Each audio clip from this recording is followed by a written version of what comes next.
I guess, what does this honor mean to you to be here tonight? Everything. It sums up everything that we thought about. Just coming here. You come, you want to be a focal point, you want to be helpful, but when you leave, you want to be legendary. You know what I'm saying? So for me, it was a blessing to be recognized with the greats. You know what I mean? It's like, God, man. All the way back to Jimmy Nippert. It's a lot of greats that have been through here. So for me, it's like it's a long time coming. Been waiting on, but I'm glad the wait's over. It's a lot of weight off my shoulders. It's a lot of tears that have been placed in this. A lot of blood, a lot of sweat, a lot of tears. I mean, a lot. It was at one point I thought I was never going to be a Bearcat again, and here I am.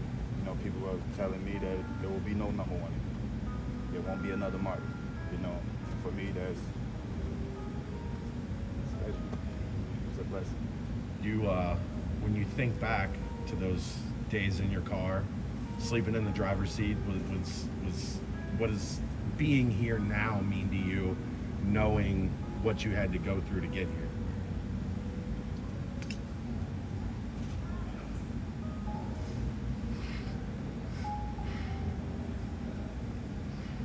Guys, excuse me for this.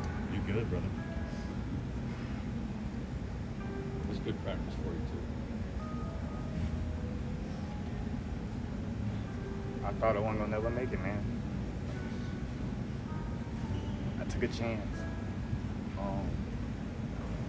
that I couldn't even see the future in. You know what I'm saying? I really, really, really wanted to be a Bearcat, man, bad. You know what I'm saying? And for having everything that wasn't my fault, when I was ineligible that year. But the type of brotherhood that we had amongst ourselves in that 2005 class, I wouldn't tell on my brother. And sitting in there, the things that I seen in the streets, around the city, around campus that was going on. And I seen everything out that window, man.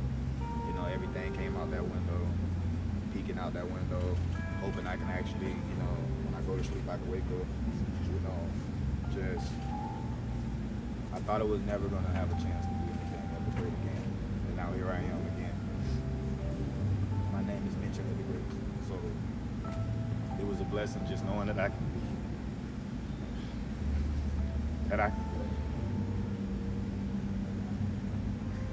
It's a blessing that I'll forever have a seatbelt next to my name.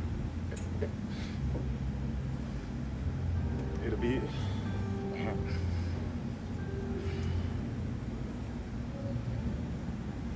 I am Cincinnati football, and I showed that. I am everything that whatever any coach would tell you on a recruiting trip. I'm total opposite of what this NIL transfer thing is. I didn't give a damn what it was, how it looked. I wanted to be a Bearcat bad. I am Bearcat football. And that's the best way I can sum it up, man. Coach D'Antonio is the one that took your scholarship, but you give him a lot of credit for you being here, being recruited, and doing what you did. Coach D gave me an ultimatum my freshman year, about halfway through the year. He said, Mardy, I need you to take care of business. We need to have you. You are really talented. I told you that when we recruited you in the recruiting process, and I didn't hold up my bargain, bottom line. And Coach D was a guy that was big on character, big on accountability, even more than character, to be honest. And he held me accountable, and I took it on the chin. Like I said, we had a brotherhood amongst our brothers, man. And I looked at Coach, I was like, I'm sorry, but one, I'm not telling on nobody. One, two, Coach, you said, hell, do this. I didn't do it. So whatever my punishment is, Coach, I'll take it on the chin. That's what it was. So I had to take a year ineligible, practicing, making plays at practice, getting yelled at for making the plays at practice because I should be able to make them on Saturdays. So going through that whole spill was something that, again, I wouldn't change it. I wouldn't change it. Mardy, what is your number one memory that comes to your mind when you think about your time at UC? Terrell Bird and Marcus Wall, and this has nothing to do with football like that. Terrell Bird and Marcus Wall lift off every squat day and every bench day that we had in the weight room. You got to think, where I'm from, like 315 is like the thing. 350, you the man, right? I didn't even know that an Olympic bar could bend, right? So about 2-3 weeks in, we had a chance to get in with the offense and the defense together, you know? And they just kept throwing plates on and kept throwing plates on and some more plates. You know, before I know it, it was like, I think it was 505 or 510, something like that. And Terrell Bird and Terrell's like this tall, man, you know what I'm saying? But he's buff with it, you know? And I didn't know at the time, you know, he's USA Today National Defensive Player of the Year, you know, I didn't know he had all this credit, you know what I mean? So he gets under there and he's like, lightweight. I'm like, lightweight? The bar's still not bending, but it's two guys. And again, I never seen a spot with one guy on one side and the other guy on the other side. It's always been one guy behind you, you know what I mean? So they lift it, and when they let it go, the bar just bent. I was like, oh. And Bird brought it down, put it up, I think 2 or 3 times, you know, and racked it, like, yeah.